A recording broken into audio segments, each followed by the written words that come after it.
Whatever decision comes out of CAS, we will all respect. We will respect as CAF, and we will implement. But those issues are issues that are behind us now. All of us, Morocco, Senegal, the 54 nations in Africa, must focus on developing football in our countries, on the continent. Whatever decision comes out of CAS, we will respect. Bonjour à tous. Aujourd'hui, on quitte les pelouses européennes pour se pencher sur l'un des dossiers les plus brûlants du football africain depuis des décennies. La CAN 2025 et sa finale maudite continuent de secouer le continent.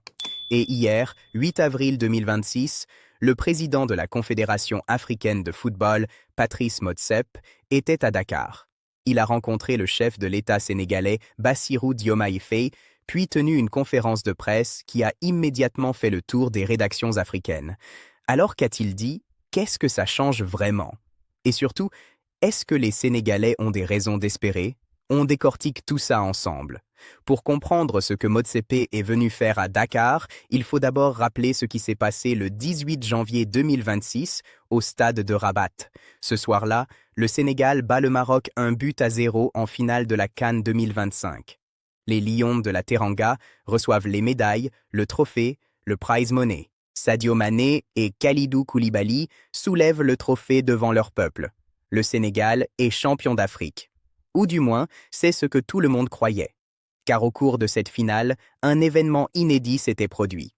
Après l'attribution d'un penalty litigieux en faveur du Maroc dans le temps additionnel, finalement manqué, plusieurs joueurs sénégalais avaient quitté le terrain pendant 17 minutes en signe de protestation. Le match avait repris. L'arbitre avait sifflé la fin. Le Sénégal avait gagné. Tout semblait terminé. Mais le 17 mars 2026, la commission d'appel de la CAF a rendu une décision qui a tout fait exploser. Le Maroc est déclaré vainqueur par forfait sur le score de 3-0. La raison invoquée? L'abandon temporaire du terrain par les joueurs sénégalais, sanctionné sur la base des articles 82 et 84 du règlement disciplinaire de la compétition. Le Sénégal crie au scandale. Le gouvernement sénégalais parle de braquage, demande une enquête internationale pour corruption au sein de la CAF. La Fédération sénégalaise de football saisit immédiatement le tribunal arbitral du sport, le TAS, basé à Lausanne. Et le football africain entre dans l'une de ses plus graves crises institutionnelles depuis des années. La conférence de presse de Motsepe ce mercredi à l'hôtel Pullman de Dakar n'était pas une simple réunion protocolaire. C'était un exercice en terrain miné. Certains Sénégalais avaient même demandé publiquement à ce qu'il soit déclaré persona non grata sur le sol sénégalais. D'autres avaient appelé à des manifestations pacifiques. Officiellement, Motsepe venait pour consolider l'unité entre le Sénégal et le Maroc dans le cadre d'une tournée sous-régionale qui devait l'amener ensuite à Rabat. Mais dans les faits, chaque journaliste présent avait une seule question en tête. Qui est le vrai champion d'Afrique 2025? Ce qu'il a dit sur le tas, la ligne de crête. Sur la question centrale, qui est le légitime champion de la CAN 2025, Motsepe a choisi la ligne du juriste. Une réponse précise, mesurée, mais sans ambiguïté. Voici ses mots exacts, rapportés par plusieurs médias. Vous pouvez me poser la question 100 fois, je vous donnerai 100 fois la même réponse. Nous respecterons le verdict du TAS, quel qu'il soit. Il a également déclaré « Mon opinion personnelle sur cette affaire n'a aucune importance. Mon travail est d'interpréter les règlements et la loi et de donner un jugement indépendant. Je ne peux pas ne pas respecter les lois. » Et pour illustrer sa bonne foi, il a cité la nomination d'un juge sénégalais, Ousmane Kane, à la commission de discipline de la CAF, précisant qu'il l'avait nommé pour sa rigueur et son indépendance, malgré les réticences de certains qui le trouvaient trop compliqué. Un message implicite, la CAF ne joue pas contre le Sénégal. Notre analyse, cette posture est diplomatiquement habile. En renvoyant tout au TAS, Motsepe se décharge d'une responsabilité directe tout en restant dans un cadre légal incontestable. Il ne dit pas qui a raison, il dit que ce n'est plus à lui de trancher. C'est à Lausanne que tout se jouera désormais. Mais la conférence n'a pas tourné qu'autour du TAS. Les journalistes ont posé des questions bien plus directes sur la gestion de l'arbitrage lors de la CAN. Et là, les révélations sont édifiantes. Un observateur chevronné a pointé du doigt deux faits très troublants lors de la finale. D'abord, le changement du président de la commission des arbitres en cours de compétition au profit d'un ressortissant proche de l'administration de la CAF. Ensuite, la nomination d'un même groupe d'arbitres de même nationalité pour à la fois le match d'ouverture et la finale, ce qui constitue une pratique pour le moins inhabituelle dans les grandes compétitions internationales. La fédération sénégalaise avait d'ailleurs soulevé ce problème avant la finale, sans être entendue. Son président avait déclaré « On l'a su à la veille de la finale. C'était l'arbitre qui avait officié pour l'ouverture de la CAN. Je n'avais jamais vu un officiel diriger l'ouverture et la finale. » Motsepe a répondu avec la franchise prudente de quelqu'un qui sait que ses mots seront analysés au millimètre. Il est important de savoir que nous avons encore beaucoup de choses à faire pour inciter nos arbitres à donner le meilleur arbitrage possible. Ni déni, ni aveu. Une formule qui reconnaît les insuffisances sans entrer dans le détail des accusations. La bombe humanitaire, les 18 supporters détenus au Maroc. Mais si un sujet a fait monter la tension d'un cran dans cette salle de conférence, c'est bien celui des 18 supporters sénégalais détenus au Maroc depuis la finale, soit depuis près de 80 jours au moment de la conférence. Condamnés à des peines allant de 3 mois à 1 an de prison ferme pour hooliganisme, ces 18 Sénégalais attendent leur procès en appel, plusieurs fois reporté par la justice marocaine. Pour beaucoup de Sénégalais, leur détention incarne à elle seule toute l'injustice vécue depuis cette nuit du 18 janvier. Sur ce point, Motsep n'a pas fui. Il a assumé une responsabilité claire et publique. Nous respectons la souveraineté du Sénégal et celle du Maroc. Je suis totalement d'accord quand vous dites que ces personnes ont été arrêtées dans un stade, dans une compétition que nous avons organisée. C'est donc aussi notre responsabilité. Il a ajouté, solennel, « La libération des 18 supporters sénégalais est une requête totalement légitime. Le peuple sénégalais doit savoir que cette situation nous préoccupe au plus haut niveau. » Sur la marche à suivre, il a cependant posé une limite. Ce sont des discussions de très haut niveau sur le plan diplomatique. C'est une question importante pour nous. Mais vu sa sensibilité, ce n'est pas un sujet dont on peut parler publiquement.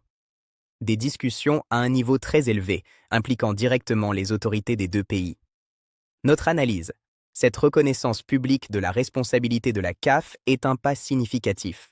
C'est la première fois que le président de l'institution admet aussi clairement que le sort de ces 18 personnes relève en partie de son institution. Mais entre la reconnaissance morale et l'action concrète, il reste un fossé que les familles des détenus n'ont pas encore vu combler. Corruption. Motsep encourage les enquêtes. Sur les accusations de corruption formulées par le gouvernement sénégalais, Motsepe a surpris en adoptant une position très ouverte. Plutôt que de rejeter les accusations en bloc, il a déclaré « J'encourage toute forme d'investigation sur la corruption, qu'elle vienne d'un gouvernement ou d'une institution. Nous donnerons tout notre support. » Il a même qualifié la corruption de cancer pire que les maladies, un mot fort dans le contexte de cette crise. Sur le plan financier, il a rappelé que la CAF était endettée de 100 millions de dollars à son arrivée à la tête de l'institution et qu'elle redistribue aujourd'hui environ 150 millions de dollars par an aux associations membres pour le développement des académies, du football féminin et l'augmentation des primes. Notre analyse, encourager les enquêtes est une posture rhétorique qui peut sembler audacieuse, mais qui permet aussi à Motsepe de se positionner comme un réformateur plutôt que comme quelqu'un qui a quelque chose à cacher. Si une vraie enquête indépendante se met en place, la réaction de la CAF sera le vrai test. Qu'est-ce que le TAS peut réellement décider? Derrière la posture apaisante de Motsep se cache une réalité juridique fascinante. Le Sénégal a recruté pour défendre son dossier devant le TAS l'un des avocats du sport les plus redoutés au monde, Maître Juan de Dios Crespo Pérez, surnommé le champion du TAS, fort de plus de 40 ans d'expérience et d'un taux de réussite exceptionnel dans les affaires contre les grandes institutions sportives. Son argument central est imparable sur le plan juridique. Un match terminé et validé par l'arbitre ne peut pas être rejugé sur tapis vert. En d'autres termes, si l'arbitre a sifflé la fin du match avec un résultat de 1-0 pour le Sénégal, la commission d'appel de la CAF n'avait pas le pouvoir juridique de revenir sur cette décision. C'est le principe fondamental de ce que les juristes appellent la vérité du terrain. Et l'historique du TAS plaide largement en faveur du Sénégal. Sur les 6 dernières grandes affaires impliquant la CAF passées devant ce tribunal international, une seule décision de l'instance africaine a été intégralement confirmée. Les 5 autres ont été cassées, réduite ou rejetée. Le TAS a une longue tradition de défense de la vérité du terrain dès lors que le coup de sifflet final a été donné. Le scénario le plus probable, selon les juristes, le TAS rétablit le Sénégal comme champion d'Afrique 2025 tout en infligeant de lourdes amendes et suspensions à plusieurs officiels sénégalais pour l'interruption du match.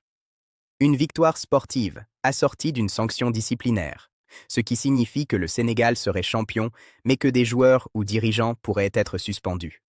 En conclusion de sa conférence, Motsepe a tenté de regarder vers l'avenir. Il a exprimé un souhait fort, voir 2 nations africaines s'affronter en finale de la Coupe du Monde 2026 qui se disputera sur le sol nord-américain. Un rêve qui ne pourra se réaliser, a-t-il précisé, que si le continent africain avance dans la transparence, l'intégrité et l'impartialité. Il a également évoqué les grandes réformes en cours au sein de la CAF, l'élargissement de la CAN à 28 équipes, le passage à un cycle de 4 ans à partir de 2028 et les changements structurels dans les processus d'arbitrage et de gouvernance.